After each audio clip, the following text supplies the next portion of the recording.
नमस्कार, समाचार सच में आपका स्वागत है। मैं हूं नीरू भल्ला और आज हम आए हैं श्री महादेव संस्कृत महाविद्यालय देवलचौड़ स्थित स्कूल में, कॉलेज में, जहां पर पिछले 10 दिन का ज्योतिष सिखाओ निःशुल्क शिविर चल रहा था, जिसका समापन आज कुछ लोगों को सम्मान देकर समापन हुआ उसका। और जहाँ कहते हैं कि ज्योतिष कराना और इसके लिए बड़े लोगों को बड़ा दिलचस्प कहते हैं कि सब्जेक्ट होता है लोगों के लिए। आज उसी के लिए हम आचार्य नवीन चंद जोशी जी से पूछते हैं कि जो ये 10 दिवसीय आप लोग का निःशुल्क ज्योतिष सिखाओ शिविर चला था, जिसका आज समापन हुआ है। चलिए बाकी आप उन्हीं से पूछते हैं कि नमस्कार नवीन चंद जोशी जी। नमस्कार, आपका भी धन्यवाद। ये जो आपका 10 दिन का ज्योतिष शिविर था, जो निःशुल्क भी था, और इस हमें जहाँ तक ये पता है कि ज्योतिष विद्या इतनी जल्दी ही नहीं ग्रहण करी जा सकती है, तो ये 10 दिन में आप लोग कितना इससे कितना संकुचित कर सकते हैं? देखिए, सबसे पहले तो मैं आपको इसका उद्देश्य बताऊं। मैं हम लोग 4 साल से लगभग कोरोना काल में भी हम लोगों ने देखे सारे विद्यालय बंद थे, तो कुछ लोगों ने कहा कि ऑनलाइन आप हमको सिखा दीजिए। और उसमें कोविड के जो नियम थे उसके अनुसार 12 बजे तक की जब छूट रहती थी, तो उसमें कुछ लोग आते थे सोशल डिस्टेंसिंग के द्वारा। मैंने उस समय ही बताया, उसमें 1 आध महीना बताया, तो अष्टकुंडली तक का मैंने उनको सिखाया। तो गत वर्ष जब भी छुट्टियाँ होती है तो मेरा एक उद्देश्य रहता है कि जो हमारा ज्योतिष और कर्मकांड है, जो लोग इसके इच्छुक रहते हैं उनको हम लोग सिखाएं, क्योंकि हमने जिस परंपरा से, गुरु परंपरा से पढ़ा, हमने भी निःशुल्क इसको पढ़ा है, सीखा है। हम भी जानते हैं कि जो वैदिक परंपरा, हमारी सनातन वैदिक परंपरा है, इसका सही रूप में ज्ञान समाज के सामने चला जाए। तो ये जो हमारा 10 दिनी शिविर था आज जिसका समापन हो रहा है, इसमें संस्कृत के लोग तो थे ही, संस्कृत परंपरा से पढ़े हुए, उसके अलावा भी अन्य और जगह से महिला वर्ग भी यहाँ पर थी, बीएड कॉलेजों के अन्य वर्गों के लोग भी थे। उसके लिए कोई हमारी ऐसी पात्रता नहीं, ऐसी बाध्यता नहीं थी कि कोई केवल वही संस्कृत के लोग इसमें आए। जो भी इच्छुक है तो उन लोगों को हमने यहाँ आमंत्रित किया था। हमने प्रारंभिक केवल उसको ज्ञान देने का प्रयास किया कि उनकी जिज्ञासा बढ़ी। हम लोगों को प्रयत्न किया कि ज्योतिष सबसे सरल चीज़ है, लेकिन अगर आपके अंदर में अगर जिज्ञासा है, आपकी इच्छा है, तो आप ज्योतिष शास्त्र को जान सकते हैं। क्योंकि ज्योतिष वास्तव में विज्ञान है। प्रत्यक्षम ज्योतिषम शास्त्रम चंद्रार्को यत्र साक्षणो, क्योंकि चंद्रमा और सूर्य जिस प्रकार से हमको प्रत्यक्ष उनकी अनुभूति होती है, उसी प्रकार से ज्योतिष भी एक प्रत्यक्ष शास्त्र है, विज्ञान है। और जिसको हम पढ़ने के द्वारा और उसकी नवीनतम जो प्राचीनतम जो विधाएं हैं उनका अवलोकन के द्वारा हम ज्योतिष शास्त्र को जान सकते हैं। तो प्रारंभिक चीज़ें हमने उनको सिखाई, जैसे कि इष्टकाल साधन क्या होता है, भयात भवगो क्या होता है, विविध स्थानों के लग्न स्पष्ट कैसे करें, ग्रहों के स्वामी क्या हैं, कौन ग्रह किस किस भाव को उच्च भाव से नीच भाव से देखता है, ग्रहों के बलाबलों के बारे में। जिससे को उनको जिज्ञासा पैदा होगी, तो इस जिज्ञासा के द्वारा धीरे धीरे वो ग्रंथों का अवलोकन करेंगे, तो एक दिन निश्चित है कि इस विषय की विशेषज्ञता को प्राप्त कर लेंगे। तो इस प्रकार से हमने 10 दिन में उनको ज़्यादा से ज़्यादा इस तरह का सिखाने का प्रयास किया, जिसने को उनकी इच्छाएं बढ़ें कि हम अधिक से अधिक इसको जानने का प्रयत्न करें। और जैसे ज्योतिष में शास्त्र बहुत हैं, बहुत सारे ग्रंथ हैं, लेकिन यह है कि इसमें सबसे ज़्यादा यह है कि व्यक्ति को अपना इष्ट साधन, यानी अपनी जो हमारी जो परंपरा है, आचार विचार उपासना इत्यादि वगैरह, इसमें रह करके अगर जो व्यक्ति अगर ज्योतिष को सीखता है, मैं समझता हूँ उसके लिए कोई कठिन नहीं है। मेरे बहुत सारे ऐसे सैकड़ों छात्रों को मैं अभी तक सिखा चुका हूँ, और वो पूरी रूप से वो लोग दक्ष हो चुके हैं और इससे अध्ययन भी कर रहे हैं। दूसरा हमने विषय रखा था कर्मकांड का। देखिए, कर्मकांड विषय यह है कि हम समाज के अंदर में देख रहे हैं कि कर्मकांड 16 संस्कार हमारे पूरी तरह से लुप्त हो रहे हैं। आप विवाह देख रहे हैं, नामकरण देख रहे हैं, उपनयन देख रहे हैं, वेदारंभ, समावर्तन, ये जितने भी कर्म हैं केवल ये समय बिताने के लिए हो रहे, फॉर्मेलिटी जिसको हम कहते हैं वो हो रहे हैं। उन समाज के अंदर में उनकी कोई प्रमाणिकता पूर्वक कोई भी कार्य नहीं हो रहा है, न लोगों में आस्था है, न लोग कोई करवा रहे हैं। तो उन लोगों को हमने कर्मकांड के विषय में बताया, तो पूरा वैज्ञानिक ढंग से जहाँ जहाँ जिसकी अनिवार्यता क्या है, हमारे सनातन पद्धति में इतने ऋषि मुनियों ने उस समय से बना हुआ जो कर्मकांड है, वेद के सबसे ज़्यादा मंत्र जो उपासना और कर्मकांड के हैं, तो उनको शुद्ध रूप से हम करें। कम से कम हम उन संस्कार जो संस्कार हमारे अनिवार्य हैं, उन संस्कारों के बारे में हमको जानकारी होनी चाहिए, हमको पंच देवताओं के बारे में जानकारी होनी चाहिए, क्योंकि ज्योतिष और कर्मकांड एक दूसरे के अंग हैं। तो हमने कर्मकांड का भी 10 दिन तक लगातार उनको अध्ययन कराया, इसके बारे में बताया कि क्या क्या कर्मकांड में प्रमुख चीज़ें हैं, क्या क्या हमको सीखनी चाहिए, क्या क्या हमको समाज के बीच में उनको लोगों को करने के लिए कहना चाहिए। लेकिन जो इतनी चीज़ें आप जो बता रहे हैं, क्या ये एक निश्चित समय में आप करवा लेते थे? ये कितना समय देते थे? नहीं, देखिए, हमारा 7 बजे से हमारी क्लास चल जाती थी, लगभग 12 बजे तक लगती थी। 3 घंटा तो मैं केवल ज्योतिष का लेता था, तो 2 घंटा वो कर्मकांड के दूसरे आचार्य जी पढ़ाते थे, डॉक्टर मिंचन बेलवाल जी। मैंने आपको कहा कि हमने उनको प्रारंभिक चीज़ें केवल, जैसे हम व्याकरण शास्त्र में स्वर व्यंजन प्रत्याहार इनके बारे में केवल बताते हैं, तो वही चीज़ हमने उनको प्रारंभिक चीज़ें बताई। प्रारंभिक चीज़ों को बताने के साथ साथ उनके अंदर में एक जिज्ञासा पैदा की कि वो 10 दिन के अंदर में इतना सीखे हैं कि आगे सीखने की इच्छा उनकी प्रबलतम जागती रहेगी। आगे के लिए भी हमने उनसे कहा है कि आप लोग इसको सीखने का जब भी प्रयत्न करेंगे, क्योंकि मैं तो 24 घंटा उपलब्ध रहता हूँ। जो भी छुट्टी होती मैं कभी विद्यालय में 2017 से जब मैं इस विद्यालय का प्राचार्य बना तो मैं कभी छुट्टी प्राय नहीं के बराबर लेता हूँ। यहाँ के प्रबंध तंत्र भी जानते हैं। तो मेरी इच्छा रहती है कि जितना ज्ञान हमारे अंदर में है हम उस ज्ञान को बांटें, और ज्ञान को बांटेंगे तो हमें एक आत्मसंतुष्टि भी होगी और उस विद्या वो विद्या बढ़ेगी भी, वो जीवंत रहेगी, पल्लवित होगी, उसका प्रसार होगा। लेकिन जितने लोगों को यहाँ 26 लोगों ने लगभग सीखा, तो उनसे उनका आज फीडबैक भी लिया गया जिसमें यहाँ पर समारोह हुआ, तो उन सभी ने कहा कि अभी वो लोग ऑनलाइन जुड़े हुए हैं, तो उन लोगों ने कल से कहा कि आप हमको 1 घंटा देंगे। तो हमने कहा नहीं, अगर आप सुबह शाम अगर 2 दबे कर देंगे, हम 2-2 घंटा भी आपको देंगे। कुछ ग्रंथों के बारे में उनको बताया। तो मुझे ये लगता है कि अगले साल जब हम अगला शिविर करेंगे या जाड़ों में करेंगे, मुझे लगता है कि तब तक उनका ज्ञान बहुत आगे परिष्कृत हो चुका होगा। क्योंकि हमने 2-3 साल पहले से जब हम बरगू को लगा रहे हैं तो अष्ट कुंडली तक का सारे बच्चों को ज्ञान हुआ है, और वो अच्छा खासा वो बच्चे उन लोगों को पढ़ा भी रहे थे। इसमें कुछ जिस दिन मैं पूरा समय नहीं दे पाया तो वो बच्चे उनको पढ़ा रहे थे, और मेरे को ही विश्वास है जो लोग भी सीखने के लिए आए वो वरिष्ठ लोग थे, कोई अध्यापक थे, कोई पत्रकार थे, अनानी क्षेत्रों से जुड़े हुए लोग थे, जिनकी जिज्ञासा थी। बिना जिज्ञासा के वो व्यक्ति आता नहीं इस क्षेत्र में है, और उनकी जिज्ञासा है तो निश्चित रूप जिज्ञासा फिर आगे उनको सफलता की तरफ को ले जाती है। मुझे लगता है कि 10 दिन के अंदर में उनको काफ़ी कुछ मिला है। जैसा कि उनका जो उन्होंने यहाँ पर दिया, अपना अनुभव बताया, अनुभव उन्होंने शेयर किया लोगों के सामने, तो कि उन्होंने कहा कि हमको बहुत बड़ी जिज्ञासा बनी है और लगातार हम इसमें अभ्यास कर रहे हैं। कई चीज़ें उनको जो है आने लग गई, और लगातार अभी वो यही कि कल से आज से समापन हो गया कि हम संपर्क हमारा टूट जाएगा। हमने उनसे कहा कि जब भी आप समय में दूरभाष से या ऑनलाइन तरीके से अगर मेरे से पढ़ना चाहेंगे, हमारे गुरुजी से जो कर्मकांड पढ़ा रहे हैं उनसे पढ़ना चाहेंगे, हम निश्चित पढ़ाएंगे। हम क्योंकि संध्या वंदन के समय भी हम 2-3 घंटे का समय तो अपना निकालते हैं। उस समय क्या है, अध्ययन और अध्यापन करना, यही पूजा सबसे बड़ी है, तो उस समय भी हम उनको पढ़ाएंगे। और हमें निश्चित है कि जिज्ञासा जिस बच्चे के अंदर में जगी तो वास्तविक समाज के अंदर में ज्ञान को ले जाएगा।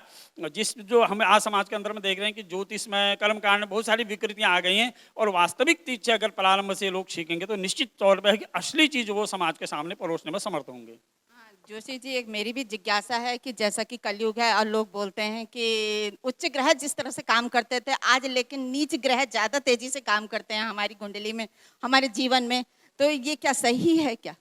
देखिए, आपका प्रश्न तो बिल्कुल आप आधुनिकता को देखें, लेकिन मैं ऐसे नहीं मानूंगा। देखिए, हमारे यहाँ तो जैसे सूर्य मेष राशि का उच्च होता है तो तुला राशि का नीच का होता है, तो हर राशि का अपना अपना यो भाव स्वामी दृष्टो युतो वा, जो भाव जिस ग्रह को देख रहा है, मित्र दृष्टि से, शत्रु दृष्टि से, हर ग्रह की अपनी अपनी दृष्टि होती है। जैसे सप्तम दृष्टि है, और अन्य और ग्रहों की जैसे मंगल है, शनि है, बृहस्पति है, इनके अलग अलग दृष्टि। मंगल 4-7-8 को देखता है, बृहस्पति 5-7-9 को देखता है, तो अलग अलग दृष्टि के हिसाब से उनका बलाबल है। ग्रहों में कोई अंतर नहीं आया, न दिन रात में कहीं अंतर नहीं आया, लेकिन लोगों की भावनाओं में अंतर है।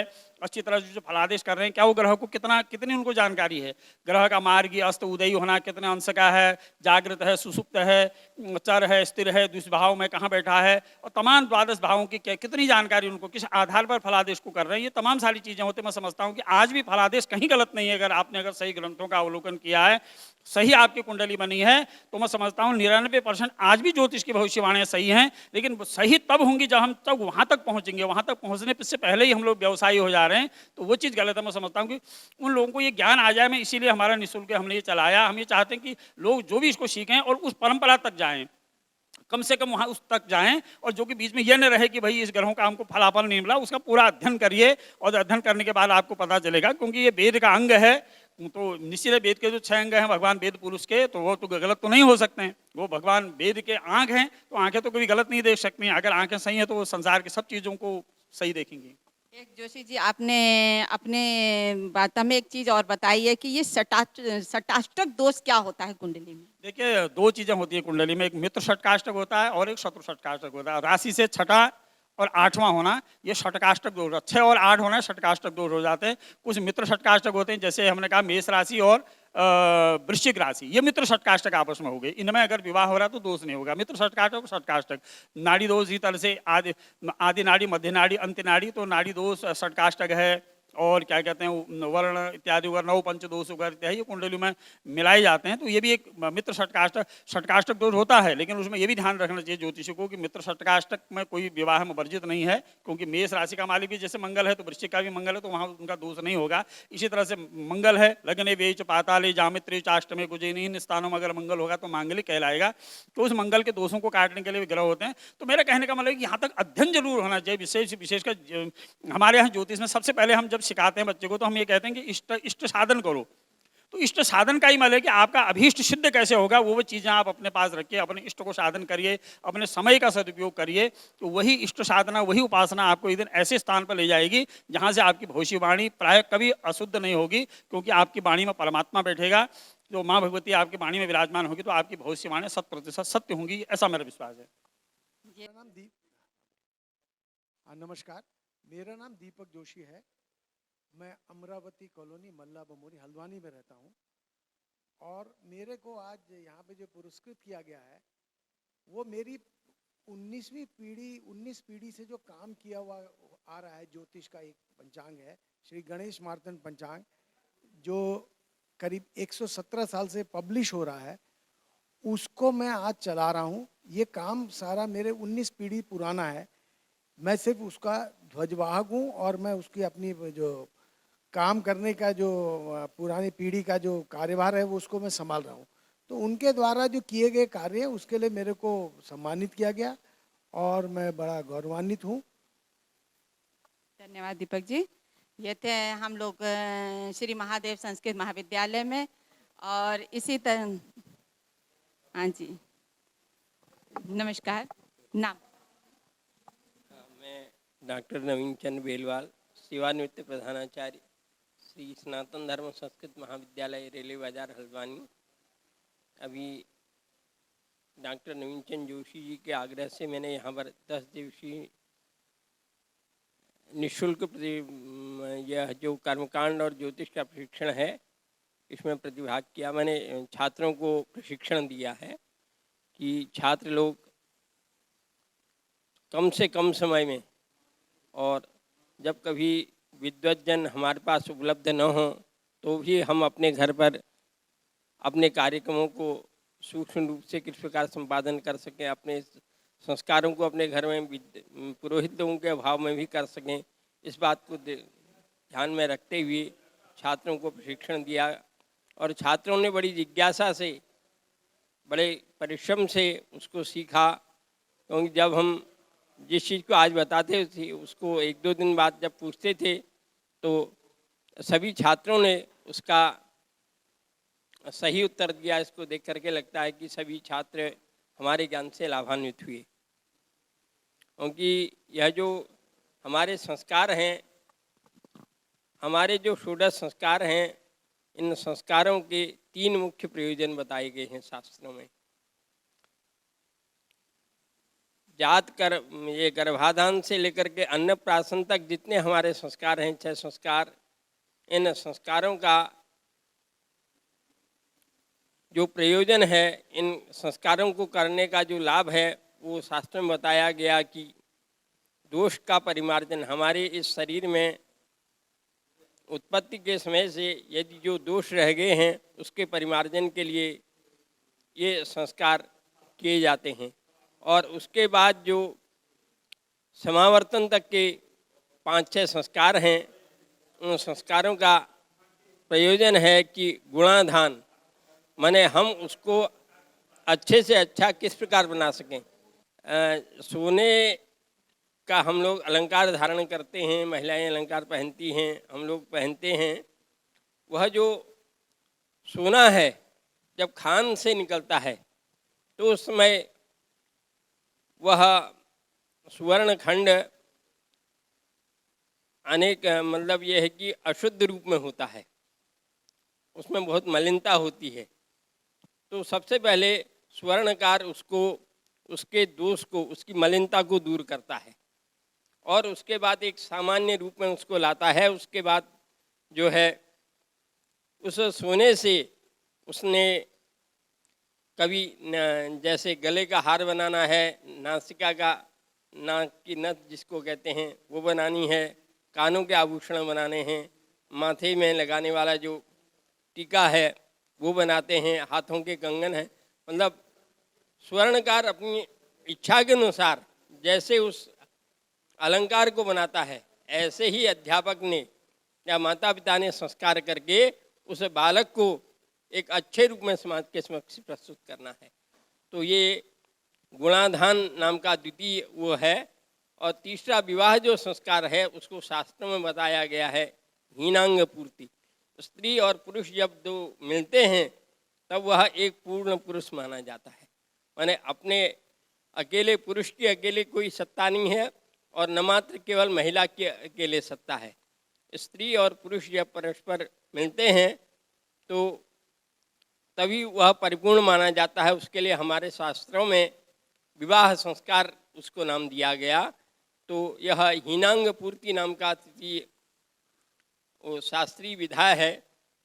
इन 3 संस्कारों के द्वारा हम अपने समाज को अधिक से अधिक उन्नत बना करके समाज में उसको अधिक से अधिक सम्मानित स्थान प्राप्त करने लायक बनाते हैं। यही विधा को मैंने यहाँ पर प्रशिक्षण में छात्रों को बताया और छात्रों ने बड़ी जिज्ञासा से, बड़ी उत्सुकता से, बड़े उत्साह से इस ज्ञान को सीखा है। धन्यवाद बिरबल जी। ज्योतिष एक बहुत ही गहरा और गहन एक विद्या है जिसको हम इतना भंडार है कि अगर हम जितना भी जिसके नज़दीक जाना चाहें फिर भी ये उतना ज़्यादा हम जानना चाहें फिर भी नहीं ये ख़त्म होने वाला है। इसी तरह अगर आप हमारे चैनल के साथ जुड़े रहने के लिए हमारे चैनल को सब्सक्राइब कीजिए और हमारे पेज में जाकर लाइक कीजिए, फॉलो कीजिए। नमस्कार।